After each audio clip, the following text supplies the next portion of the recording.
Dice Mantilla que Franco le obsesiona, le atrae, le distrae, que no hay manera de deshacerse de él. Hola, soy Berna González Harbour y esto es ¿Qué estás leyendo?, el podcast de libros de El País. Hoy estamos con Jesús Ruiz Mantilla, escritor y compañero del País, y con su nuevo libro, Franco y yo, un recorrido muy personal por la vida del dictador y la suya propia, con muchísimos recovecos que nos hablan de nosotros mismos.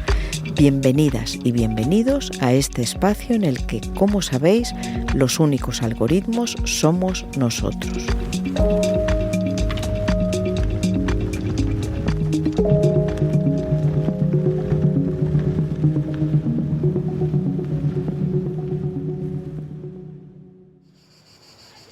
Hola Jesús, ¿qué tal? Hola Berna. Oye, qué bonito la Plaza de Oriente, Sí, qué gusto con este que... sol, el calor es un problema, pero bueno, estamos a la sombra ahora. Sí, no, y sobre todo, después de leer tu libro, Franco y yo, pensar que estaba lleno de las masas que aplaudían a Franco, que las arengaba desde ese balcón. Ese balcón. Y que hoy, mira, pájaros, caballos... Turistas pacíficos y no masas enfervorizadas con el brazo en alto. Prefiero esto, aunque los turistas siempre mosquea, pero es mucho mejor. Realmente. Sí, además tú estás en tu territorio porque está aquí el Teatro Real, tú que eres tan aficionado, creo que vives por aquí. Vivo cerca, te he engañado para venir a mi barrio, pero bueno, este es mi barrio, bienvenida. Gracias. Oye, buscamos un banco que esté un poquito a la sombra. Ese mismo, debajo, Alonso V nos va a dar sombra, la estatua de Alonso V, ahí vamos. Ahí vamos.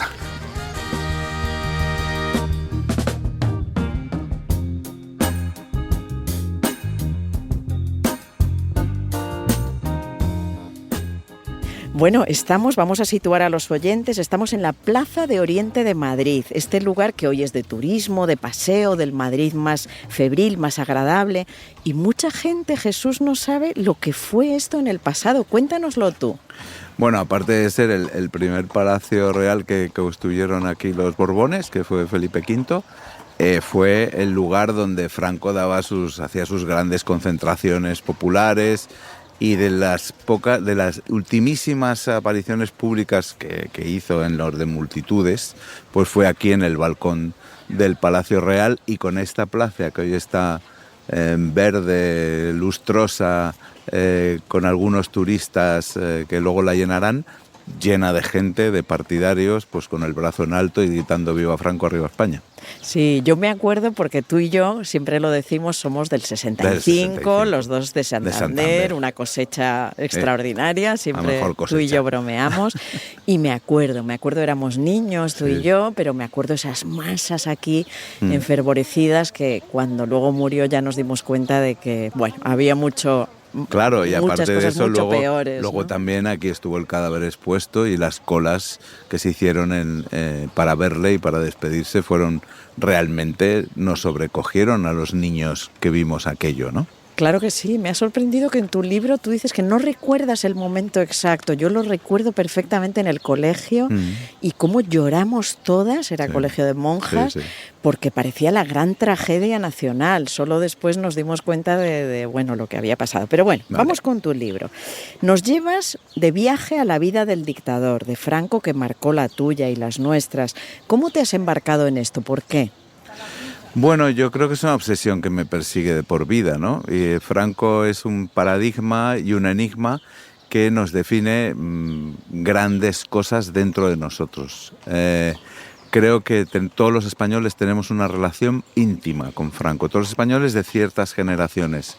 Parece que los jóvenes, algunos de los jóvenes, no todos, porque son todavía no una gran mayoría, sino los jóvenes que empiezan a ver el franquismo con buenos ojos, también quieren tener una relación con Franco, aunque sea lejana, aunque no hayan conocido aquel tiempo. Pero nosotros la tuvimos real, y nos marcó, yo creo que de una manera muy traumática. Y eso yo quería exponerlo, ese yo, el Franco y yo del libro, ese yo es colectivo, y es un título completamente irónico.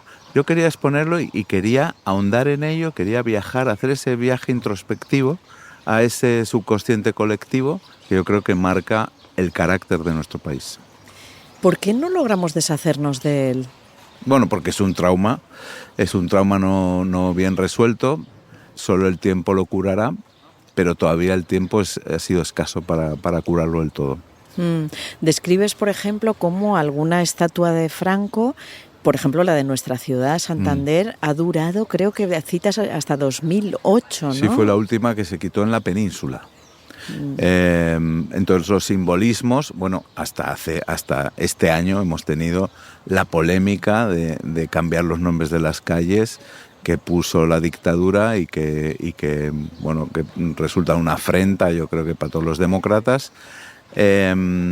Y hasta hoy todavía eso dura. Hasta hace nada el dictador estaba enterrado en un monumento nacional, de patrimonio nacional. Eso te lo dice todo, ¿no?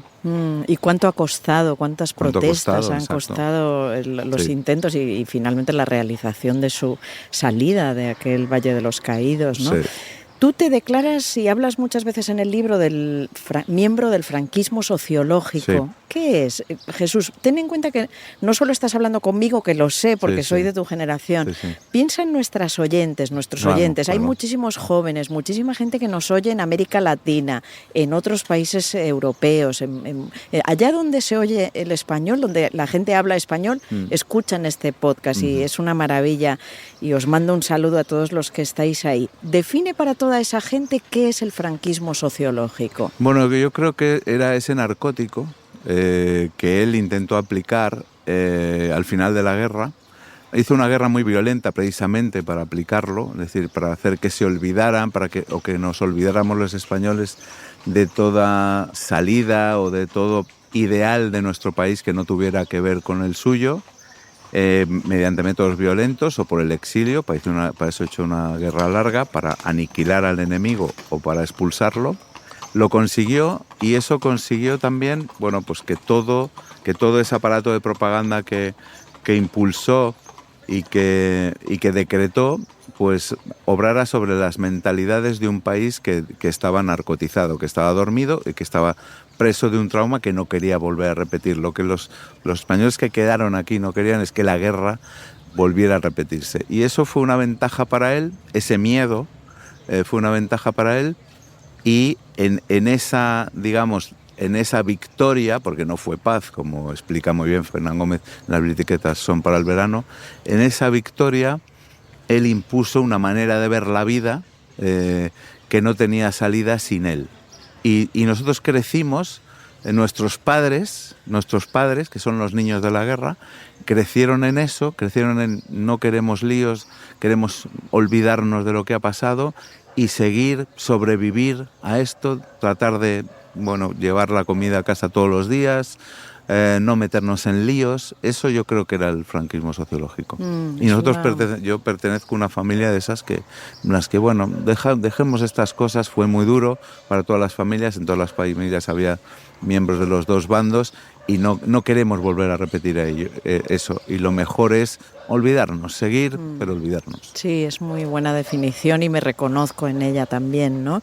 En esa España del franquismo sociológico, por ejemplo, cuentas muy bien cómo empiezan a donarle, entre comillas, propiedades, dinero, citas a algún obrero, creo recordar, que tiene como 9 o 12 hijos y que aún así le da parte de su paga. Para la causa. Y cómo él se enriquece a costa de los españoles. ¿Qué nos pasa a los españoles? Ahora que estamos en estos días viendo el desfile de la corrupción por el Supremo, por la Audiencia Nacional de nuevo, ¿qué nos pasa en este país? ¿Tenemos una corrupción innata o nos dejó Franco con las infraestructuras, con su propia corrupción, nos dejó inoculado este veneno? Bueno, eso viene de mucho antes de Franco. O sea, Franco es otra etapa de la corrupción que viene de la época de la Restauración también, que eso fue un pacto entre las jerarquías y entre las alturas para que funcionaran las cosas, pero arreglándose entre ellos, ¿no? Repartiéndose el poder político y muchos espacios económicos. Pero es que Franco lo que hizo fue aprovecharse de una manera sin ningún tipo de vergüenza, porque sí, y porque él se creía con derecho a eso, de las riquezas, de grandes riquezas de este país. Primero, cuando ganó la guerra y tuvo que institucionalizar el régimen y crear una armadura de la jefatura del Estado, tenía que proveerla de fondos en un país que estaba arrasado por la guerra, y entonces utilizó todos los recursos del enemigo y de la gente con muy buena intención que lo apoyaba, que le donaba cosas para la causa, aunque estuvieran pasando hambre, ¿no? Entonces todo eso que con buena intención le donaba a la gente, él se lo quedaba y ni siquiera se planteaba en ningún momento si hacía bien o mal. Arrampló con todo eso, aparte con ciertas propiedades, y además sobre todo se encargó de que no se le pidieran cuentas, de que no se le fueran a pedir cuentas, ¿no? No había ningún contrapeso que dijera, bueno, todos esos bienes que van para la jefatura del Estado, bueno, ¿esto quién lo controla? Nadie, porque eran para él y punto. Porque hay que entender que el franquismo, cuando se institucionaliza como poder, como dice Gabriel Jackson o como dice Gerald Brennan, fue un poder absoluto. Nunca desde Felipe II tuvo tanto poder, ni siquiera los reyes borbones que estuvieron en el trono y gobernando. Desde Felipe II nunca nadie tuvo tanto poder como Franco en España.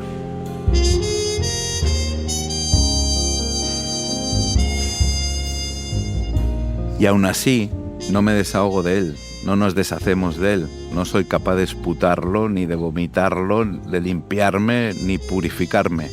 Me rodea, me anquilosa, me corroe, me obsesiona, me atrae, me distrae, me espeluzna. Es concreto e invisible, fantasmal y corpóreo, un alma en pena que aún nos mortifica y se ríe de nosotros, consciente de mantenernos atados a su legado, a su manera de ver el mundo, a su mentalidad, incluso cuando más nos resistimos, cuando más nos atenaza, nos paraliza, nos remonta nuestra propia resignación al advertirlo junto a algo o detrás de muchas cosas.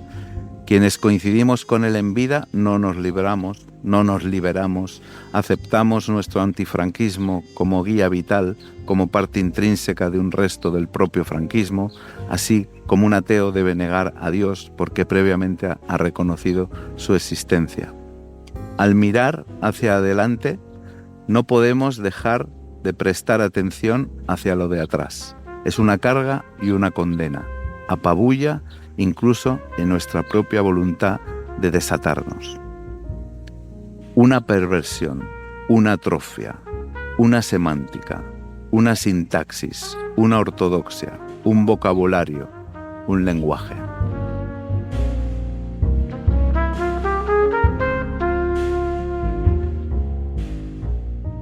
Has citado Las bicicletas son para el verano, mencionas en tu libro muchas novelas y muchas películas. Primero me quería parar en las películas. Bienvenido Mr. Marshall, Plácido el Verdugo, citas a Azcona, Buñuel, Berlanga. ¿Cuántas películas has vuelto a ver? Ya no digo ver, sino vuelto a ver mientras escribías el libro para inspirarte, para documentarte. Bueno, son películas que veo tanto que no necesitaba volverlas a ver ex profeso. Porque, por ejemplo, El Verdugo la veo habitualmente, o Plácido, pero ya no solo por estudiar esa sociología que te cuentan del franquismo. Sí vi Las bicicletas son para el verano para recordar ese tipo de frases, ¿no? Cuando le dice Luisito, dice, ahora que ha llegado la paz, ¿me podrás comprar la bicicleta, padre? Y dice, padre, dice, hijo, es que no ha llegado la paz, ha llegado la victoria. Y entonces ahí ese es un matiz lingüístico tan poderoso y tan clarificador que me gustó muchísimo. Pero lo otro lo tengo asimilado, pero no ya solo como ver la sociología que retrataban ellos de manera magistral, sino en estudiar la condición humana. Yo creo que son películas que retratan la condición humana, y también como creadores ver de qué se servía, por ejemplo, Berlanga y Azcona para contar las historias, ¿no? Por ejemplo, Plácido, yo siempre digo, ¿de qué va Plácido? Es un tío que tiene que, al final del día, pagar la letra de su motocarro. Y en medio te cuenta España, la España de entonces. Y era fascinante. Esa es la trama, pagar la letra del motocarro. Pero en medio de eso le cabía a España. Entonces eso es simplemente un milagro creativo, ¿no? Yo os recuerdo a los que nos estáis escuchando, tenéis que ver esas películas si no las habéis visto, porque ya no es cosa Ponga un poder en su mesa, ¿te acuerdas? Sí, ya no es cuestión eslóganes de nuestra generación. Mis hijos se las han bebido, sí, estas películas con muchísimo gusto, ¿no? Y me gusta mucho ese matiz entre no ha llegado la paz, ha llegado la victoria, que citas también en otro momento a Cercas, creo que es, cuando hablas de que la guerra no acabó en el 39, sí, acabó en el 77, ¿no? Y he mencionado a Cercas, pero es que citas a muchísimos. Bueno, hay muchas teorías sobre eso, de acabar la guerra, que es verdad que una es clarísima, que es cuando... Yo creo que políticamente acaba en el 77 porque son las primeras elecciones, pero sociológicamente acaba en el 81 con la manifestación después del golpe de Estado, cuando ya los españoles perdemos el miedo y decimos, no, hasta aquí hemos llegado.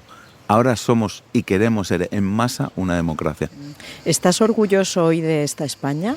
Estoy muy orgulloso de esta España. Yo creo que la transición, precisamente a partir de ese momento del 81... no, yo creo que del 77. Yo creo que la transición es el momento más hermoso de nuestra historia, porque es la lucha por la conquista de una libertad colectiva.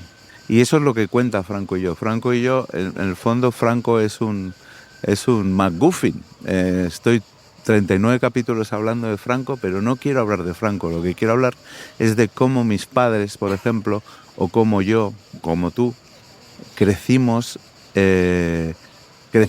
aprendiendo el significado de la libertad, y primero el significado de la libertad, de la democracia, y después a practicarla.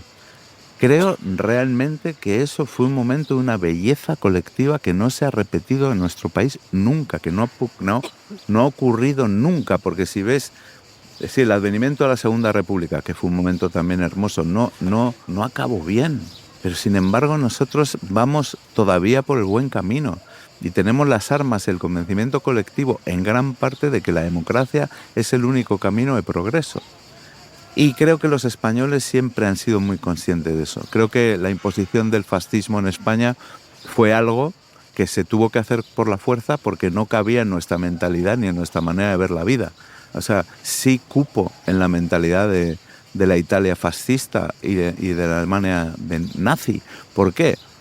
Porque lo eligieron en las urnas y nosotros no. Nosotros cuando en el 36 se hacen las elecciones, la Falange, que es el partido fascista equivalente a los nazis y a los fascistas italianos, saca 0 diputados. Es que a nosotros nos repelía eso. Es que a nosotros nos repele la dialéctica de los puños y las pistolas que quiere imponer ahora Vox. Entonces... bueno, somos un país que tiene que estar muy orgulloso de su gen, convencido de la convivencia, de la tolerancia, de la libertad y de la democracia. Creo que tenemos ese gen. Ojalá tengas razón, ¿no? Porque vemos a la ultraderecha. Quiero seguir creyéndolo, pero creciendo. La ultraderecha aún así sigue siendo la más minoritaria en expectativa de voto de las más minoritarias que hay en Europa. Si nos volvemos a fijar en Alemania, es alucinante que sea la segunda fuerza política. En Alemania, que nos volvemos a fijar en Italia, es alucinante que gobierne el fascismo en Italia. Es una vergüenza. Y nosotros aquí no pasan y no pasarán de un 15% de expectativas de voto, creo.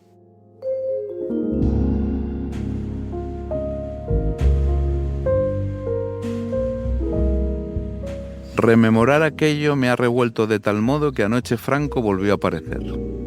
Como andaba alerta, tenía el manuscrito a mano, a falta, como ven, de un capítulo para el final. Recuerdo que me lo encontré sentado en los jardines de Aranjuez, con el murmullo del Tajo y vestido con un jersey verde de cuello alto y cachemir. Me miró como si anduviera esperando. Yo me acerqué temeroso de que los viandantes propios de un día entre semana, como debía ser, nos sorprendieran. No me dijo nada.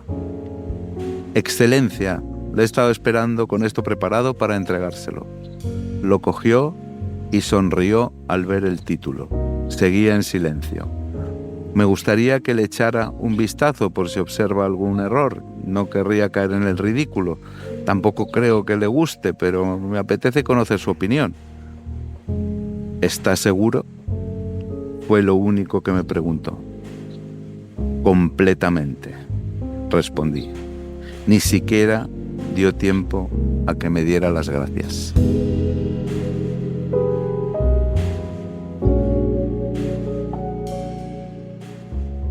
Bueno, citas muchísimos referentes, algunos siempre me ha llamado la atención, tantos extranjeros que se han fijado en Franco como Paul Preston, Ian Gibson, has citado ahora a Brennan, pero muchos más, está Javier Tussell, están las novelas de Laforet, de Cela, de Delibes, Álvaro Pombo, Nicolás Sesma, en este caso ensayo.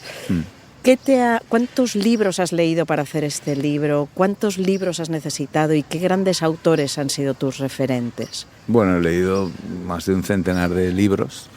Para esta obra viene de un proceso de estudio muy profundo. Pero quería tener esas voces, esa polifonía, ¿no? Esa polifonía, pero no solo de los referentes que has citado, que son literarios, que son poéticos también.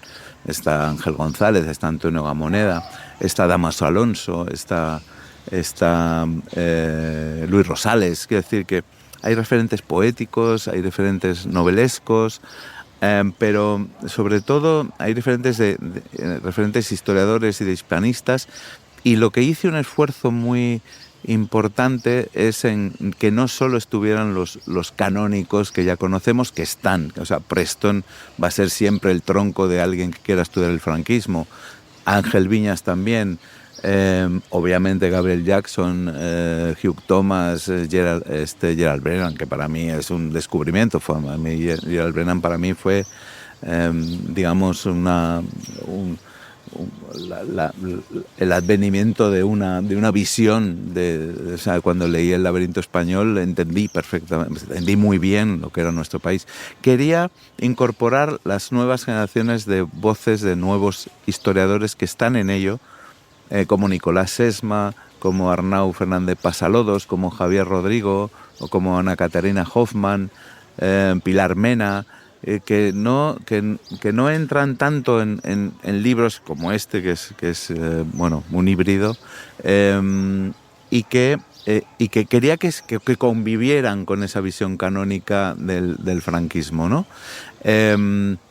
Porque creo que están dándonos una visión del franquismo muy rica, y sobre todo es una lección para lo que el franquismo quiso evitar. El franquismo quiso lobotomizar el país y quiso tratar de evitar que los españoles recuperaran la libertad y convivieran en democracia, algo que fue un fracaso inmediato, porque en el 77 de repente todas las fuerzas democráticas y de izquierda se organizaron rápidamente y sacaron un porcentaje de votos impresionante, la izquierda y los nacionalistas, con lo cual la lobotomía no había funcionado. Y todos aquellos que hoy dicen, bueno, dejemos de hablar de esto y tal, lo que a mí también me produce muchísimo orgullo es que son ahora los bisnietos de la guerra, gente que tienen menos de 40 años, los Paco Cerdá, los David Zuclés, las Laila Martínez, y Arnau Fernández Pasalodos, que ha hecho un ensayo increíble sobre los maquis, los que están todavía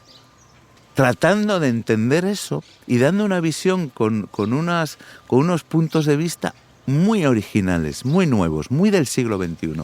Y quería que en esa polifonía que es Franco y yo estuvieran todos ellos. Bueno, esto es ¿Qué estás leyendo? Vamos ya con tus recomendaciones. Antes le he pedido a un compañero que nos hable de toda esta literatura del franquismo. Vamos a escucharle.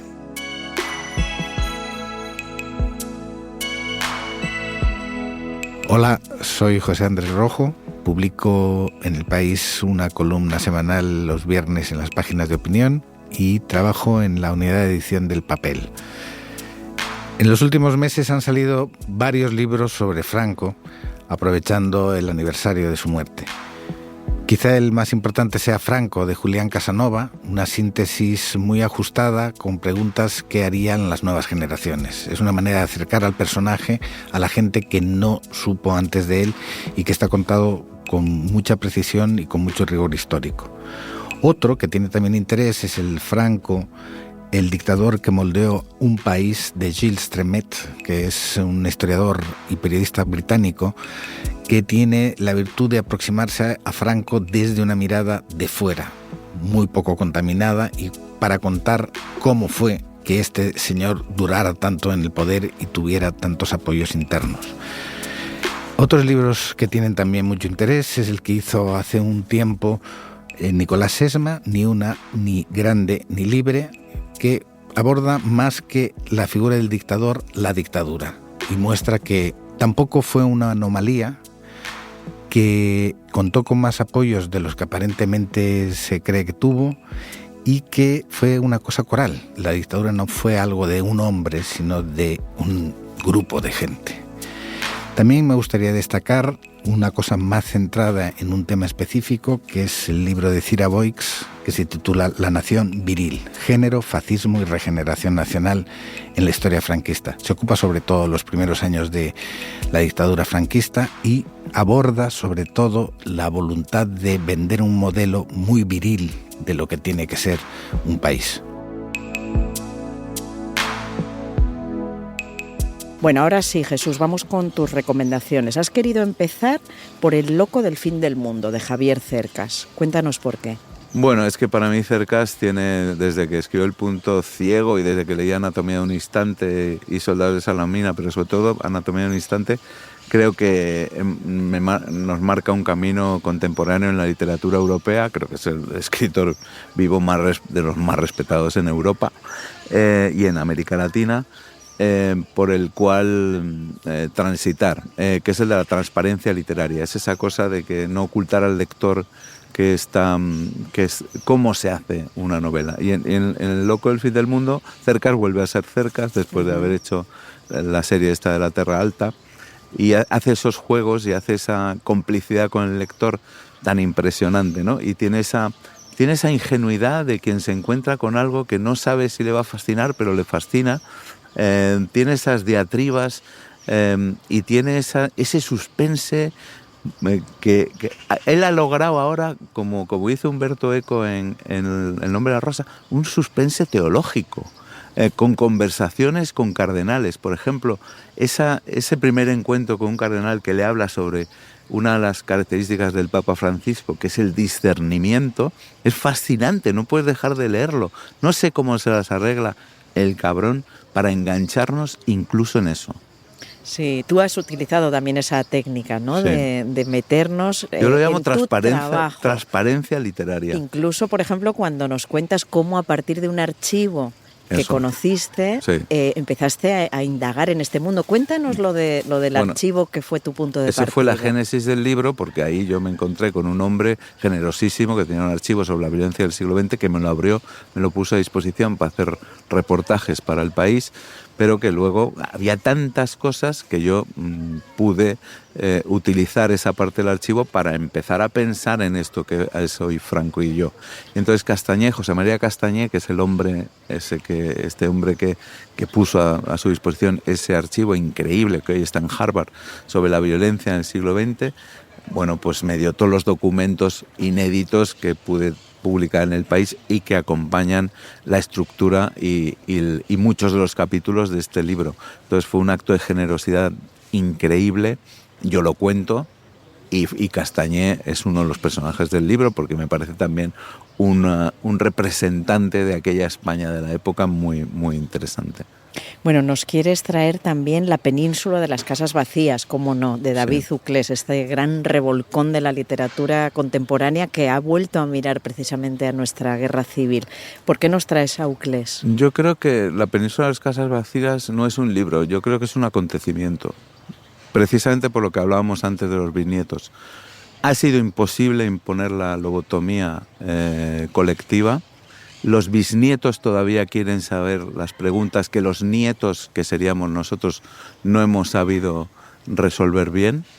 Y en Uclés se ve ese desafío y esa espontaneidad y esa frescura, sobre todo en el narrador que guía la novela, que me parece que tiene una libertad tan total que es la libertad que yo creo que todos los creadores ansiamos cuando buscamos una voz en en un libro como ese. Creo que es un superdotado y creo que nos va a dar grandes momentos en la literatura contemporánea. Él también se atreve a hablar con Franco, como tú en luego, tu libro. Luego lo hablamos. Cuando yo leí La Península de las Casas Vacías y vi que también se pone a hablar con Franco, digo, vaya por Dios. Pero le llamé y le dije, a ver, David, la primera vez que nos conocimos, somos... Y además eso me dio que pensar, somos los dos primeros autores que se han atrevido a hablar con Franco en una novela. ¿Qué quiere decir esto? Algo quiere decir, no lo sé, pero los lectores nos podrían alumbrar eso, ¿no? No sé qué quiere decir. Que estamos pero preparados, algo, que estamos igual preparados, para acusarle, ¿no? Eso. Y para ir a la cara y decirle 4 cosas. Bueno, nos traes también ¿Por qué Beethoven?, de Norman Le Brecht. Cuéntanos. Bueno, Norman Le Brecht, una de mis obsesiones en mi carrera, como sabes, ha sido contar la música, ese desafío de contar un lenguaje que es completamente paralelo y no tiene nada que ver al alfabeto y al lenguaje hablado, pero que es un lenguaje propio y que creo que no se puede trasladar en palabras, sino que es un lenguaje de emoción que es muy difícil de trasladar. Entonces, bueno, creo que Norman Le Brecht es un maestro de saber contar la música. Hay un libro del precedente que se llama ¿Por qué Mahler?, que me fascinó, y ¿Por qué Beethoven?, nos cuenta Beethoven, un Beethoven del siglo XXI, nos cuenta al Beethoven más humano, al Beethoven más trágico, más desesperado, pero más contemporáneo en la manera que tenía de ver el arte y la vida. Y es un libro muy fascinante. Bueno, y de Beethoven pasamos al Quijote, porque nos traes también Don Quijote a voces, de María Gómez Lara. Poesía, en este caso. Sí, mira, yo estoy muy enfadado con María porque yo tenía un proyecto de llevar el Quijote, diversos pasajes del Quijote a un libro poético, hacer una lectura poética del Quijote. Entonces, cuando María hizo esto, me enfadé terriblemente con ella. Es broma, obviamente, dije... Vaya, se adelantó. Pero es un libro maravilloso que realmente hace una lectura poética contemporánea del Quijote, que dialoga con los personajes más importantes, o que ella considera más importantes, sobre todo las voces femeninas. ¿Cuál es el planteamiento? Sí, Cervantes y Alonso Quijano tienen una visión de Dulcinea, pero ¿qué dice Dulcinea de esa visión? Entonces María le incorpora su propia voz a Dulcinea, le incorpora su propia voz a Marcela, a Sancho, por supuesto, a Sansón Carrasco, y hace una humanización propia de los personajes, no desde el punto de vista de Cervantes ni de los personajes implicados, sino de sí mismos poéticamente, ¿no? Y eso me parece un riesgo y una belleza impresionante. Tengo que pillarlo, pero ya. Y luego quieres acabar con Matadlos a todos, de Patricia Evangelista. Sí, que se está revelando como uno de los libros del momento. Cuéntanos qué nos vamos a encontrar ahí. Sí, es un libro de una crudeza. Ya sabes que el periodismo, tú y yo lo consideramos que es un género literario excelso y con esa ambición lo abordamos siempre. Creo que ella ha hecho un retrato de las Filipinas de Duterte terrorífico, y a su vez un retrato del nuevo autoritarismo que se implanta por medios democráticos y que llega al poder por medios democráticos, con la connivencia de una sociedad que aplaude esos métodos, que es lo más escalofriante de todo.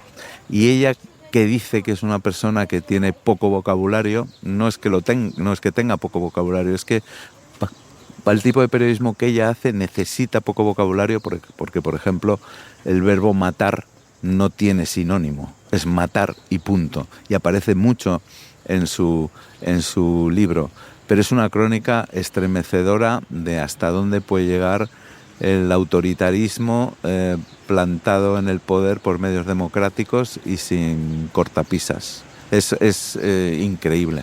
Bueno, ese te confieso que ya lo tengo en la maleta para este verano. Vamos a acabar con un poema, como siempre. Antes vamos a escuchar las recomendaciones que nos hace esta semana Babelia. Soy Guillermo Altares, redactor jefe de Cultura y Babelia del País.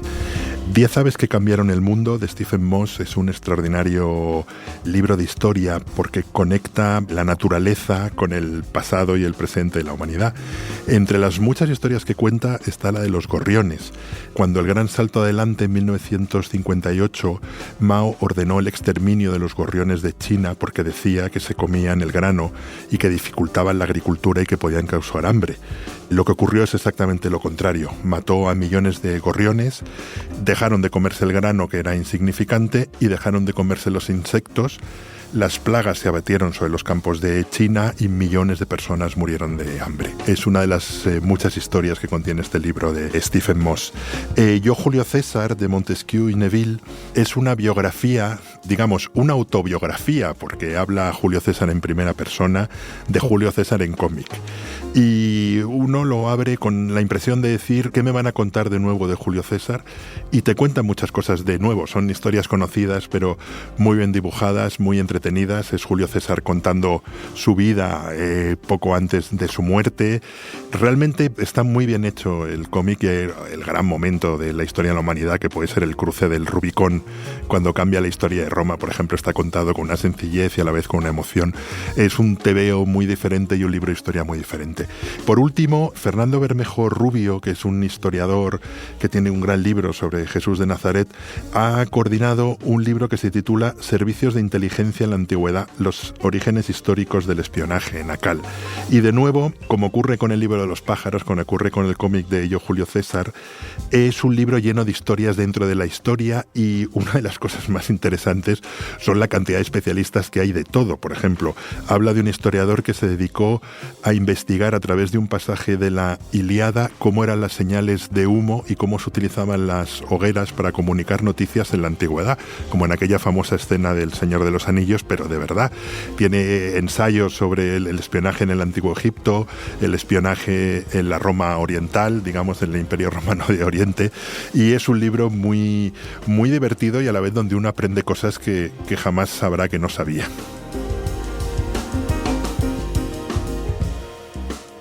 Bueno, y ahora sí, Jesús, has elegido Insomnio de Dámaso Alonso. Dime por qué y léenoslo. Bueno, Insomnio es un poema que yo creo que retrata el franquismo y la voz poética, la voz poética que no puede ser callada. Yo creo que en los momentos más oscuros de la historia siempre nos han demostrado que los poetas elevan la conciencia de lo colectivo. Le pasó a Nagmátova, que para mí es un referente fundamental, cuando acudía a las colas de la cárcel en Leningrado a visitar a su hijo y una mujer le dijo, cuente esto, y ella se comprometió a contar aquel horror del estalinismo. Y yo creo que, por ejemplo, este poema de Dámaso Alonso, El Hijos de la Ira, que es un referente también para los bisnietos de poéticos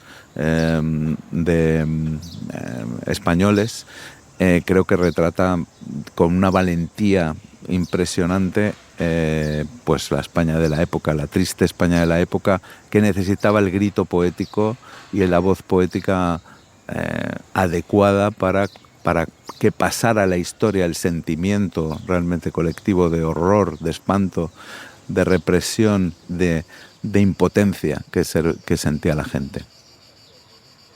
Madrid es una ciudad de más de 1 millón de cadáveres, según las últimas estadísticas. A veces en la noche yo me revuelvo y me incorporo en ese nicho en el que hace 45 años que me pudro. Y paso largas horas oyendo gemir al huracán, o ladrar los perros, o fluir blandamente la luz de la luna. Y paso largas horas gimiendo como el huracán, ladrando como un perro enfurecido, fluyendo como la leche de la ubre caliente de una gran vaca amarilla. Y paso largas horas preguntándole a Dios, preguntándole por qué se pudre lentamente mi alma. ¿Por qué se pudren más de 1 millón de cadáveres en esta ciudad de Madrid? ¿Por qué 1.000 millones de cadáveres se pudren lentamente en el mundo? Dime, ¿qué huerto quieres abonar con nuestra podredumbre? ¿Temes que se te sequen los grandes rosales del día? las tristes azucenas letales de tus noches. Muchas gracias, Jesús. ¿Qué estás leyendo? Es el podcast de libros del País. Lo presenta y edita Berna González Harbour, con dirección de Silvia Cruz La Peña, la edición de Ana Rivera, realización de José Juan Morales y diseño de sonido de Nicolás Sabertidis. Pronto volveremos con otro libro, otro tema y otro podcast. Gracias por escuchar.